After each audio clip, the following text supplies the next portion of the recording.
They called them toys. Not politely, not diplomatically, toys. Galactic broadcasters laughed themselves breathless as footage of Earth's latest military unveiling hit the interstellar nets. Tiny, dart-shaped craft no larger than a pleasure yacht, sleek but unimpressive compared to the armored titans fielded by the great powers. "Observe," one commentator said, slapping his mandibles together in mirth, "the humans deploy miniature attack kites. Perhaps they intend to distract enemies with playthings while their real fleet arrives." The audience roared. Unfortunately for the galaxy, the joke was on them. At the diplomatic table, Captain Elias Vance wore the kind of smile that made seasoned predators pause. Polite. Warm. Almost too calm. The kind of smile a bartender gives right before telling you your tab is double what you expected, and that you will pay. "Gentle beings," he said smoothly, as representatives of 22 species stared him down across the curved chamber of the Zorithian Concorde. "I understand there's been some discussion about Earth's contribution to the peacekeeping fleet." "Discussion?" snorted Counselor Zark of the Keth, a reptilian brute wrapped in ceremonial armor. "It is mockery, human. Your fighters are children's baubles. They are not warships. They are not serious." Polite chuckles rippled around the chamber. Elias simply straightened his cuffs. "I see," he said lightly. "And yet, if I may, you all insisted Earth contribute to the Concorde. Surely you wouldn't demand help from a species you consider irrelevant." The counselors shifted uncomfortably. Humans had a way of turning words into traps, barbed and smiling. "It is your duty," growled Zark. "Duty," Elias repeated, tasting the word like fine wine. "Yes. And rest assured, Captain Vance and his, what was the phrase? Attack kites stand ready." He smiled again. Too polite. Too dangerous.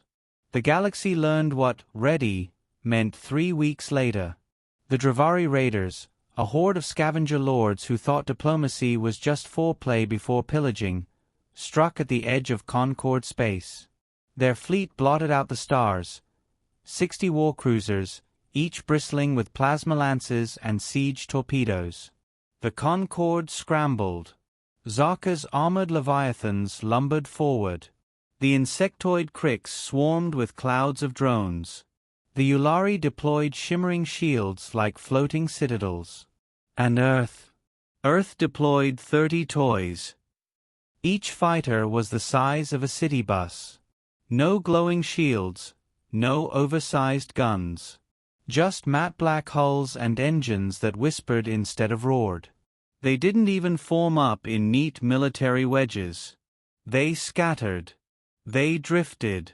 The Dravari laughed. "Tiny prey vessels." Their warlord boomed over open comms. "You insult us with insects." Elias Vance keyed his mic. His voice was warm honey over steel. "Oh, no insult intended. Insects, after all, are quite hard to kill." The first Dravari cruiser exploded before anyone registered that the fight had started. A human toy had drifted close, no weapons glowing, no warning, and then the cruiser's midsection simply folded in on itself, neatly severed as if sliced by an invisible guillotine. A second fighter blurred across the battlespace, vanishing from sensors for 3 heartbeats, reappearing on the other side of a destroyer. The destroyer split in half, venting fire and bodies. What are they doing?" screeched a Crix observer, mandibles clattering in disbelief. The answer came from Elias, speaking with impeccable courtesy. "Apologies for the confusion, gentle beings. You see, our fighters aren't really fighters. They're knives. And knives are meant to cut." Panic rippled through the Dravari fleet. Their cruisers fired wildly, lances scything through empty void. The human ships seemed to dance around them, slipping through sensor shadows, vanishing behind interference fields so subtle even Concorde techs couldn't track them. Each time they reappeared, another Dravari ship came apart at the seams. Not blasted. Not melted. Cut. The Concorde fleet froze. They'd mocked, they'd sneered. Now they watched in horrified fascination as 30 toys dismantled 60 warcruisers like surgeons carving meat. "Impossible," whispered Zark. His scales paled. "No vessel that small can hold weapons that powerful." Elias' voice purred over the command channel. "Oh, they don't. No heavy cannons. No giant plasma arrays. Too clumsy. Too predictable." Our engineers thought, why build bigger guns when you can build sharper scalpels? One by one, Dravari signals winked out. The last cruiser tried to flee, engines flaring. A human fighter drifted alongside it, so close they almost touched. There was no flash. No thunder. The cruiser simply fell apart, two neat halves drifting like a magician's trick gone horribly wrong. 30 minutes after the battle began, the Dravari were gone. The Concorde Council reconvened in stunned silence. Holograms of the battle replayed in nauseating loops. Ships carved like fruit. Precision slashes in places no sane engineer thought vulnerable. Elias sat at the table, sipping tea. "Your ships," croaked a Yulari elder. "They bypassed shields." "Yes," Elias said mildly. "Shields are designed for energy. Bulky. Expensive. Why bother with brute force when you can step around?" "Step?" He waved his hand as though describing something simple. "Microfold drives. Each fighter can skip less than a millisecond through folded space. Barely a blink. Enough to slide through shields or armor or, well, anything really." Counselor Zark hissed. "But to control such precision." Elias smiled, teeth very white. "Ah, that's the other thing. You all use AI for combat piloting. Logical. Predictable. Efficient. But humans—" He set his cup down with delicate finality. "Humans are very, very good at slipping between rules." The room was dead silent. Every counselor remembered the footage. Fighters vanishing, reappearing, slicing perfectly along weaknesses no algorithm could have noticed. Not machines. Not programs. People. "Why?" whispered the Crick's ambassador. "Did you not tell us?" Elias leaned back. "You didn't ask. You assumed. We let you." Rumors spread like wildfire. The humans had built ghost ships. The humans had found a way to kill gods. The humans had sent 30 vessels where any other power would send thousands, and annihilated a fleet twice their size without a single casualty. The galaxy's laughter died overnight. But fear grew. Within a month, the Dravari weren't the only ones whispering. Entire empires began reassessing their fleets. Some clamored for alliances with Earth. Others quietly plotted to neutralize them before their toys upset the balance of power. The Concorde called another meeting.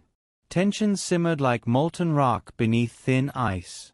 Elias Vance attended again, perfectly punctual, perfectly polite. "My friends," he said cheerfully, "I hear you're concerned." "Concerned?" spat Zark. "We are terrified. You wield weapons beyond comprehension. Do you intend to dominate us?" Elias raised his brows. "Dominate? Heavens! No. Earth is a peaceful world. We built these little things only because you insisted we contribute. Honestly, we'd much prefer gardening." Gardening. A polite word. A chilling one. Because suddenly the counselors realized, if humanity thought of fleets as weeds, "Then swear it," the Yulari demanded. "Swear you will not turn them upon the Concorde." Elias smiled, that polite, too dangerous smile. Oh, certainly. We would never turn them upon the Concord. He let the pause linger, delicate and sharp. Unless, of course, the Concord turned upon us. The silence that followed was worse than any threat. And then came the twist. Because as the counselors squirmed, as they weighed threats and alliances, a quiet transmission pulsed from Earth's command. Elias received it, scanned the text, and chuckled. "My apologies, gentle beings," he said, rising from his seat. "This has been delightful, but I must depart. It seems one of our fighters has gone missing." "Missing?" croaked Zark. "Yes. You see, the pilots are only human. Brilliant, yes, but curious. Sometimes they wander." Elias' tone remained maddeningly calm. "It appears one of them has slipped into a secure armory of the Varen Dominion. By accident, I'm sure." "By..." the counselors chorused, horrified. Elias inclined his head. "Don't worry. I'm certain the pilot will return. Eventually. Unless, of course, they get bored and decide to play with the toys they find there." The counselors stared, frozen. Elias smiled, adjusted his cuffs, and walked out. The galaxy had mocked Earth's toy fighters. Now they whispered another name for them. Not toys. Not kites. Knives. And every empire realized, with a sinking dread, that humanity had placed the sharpest blades directly at their throats.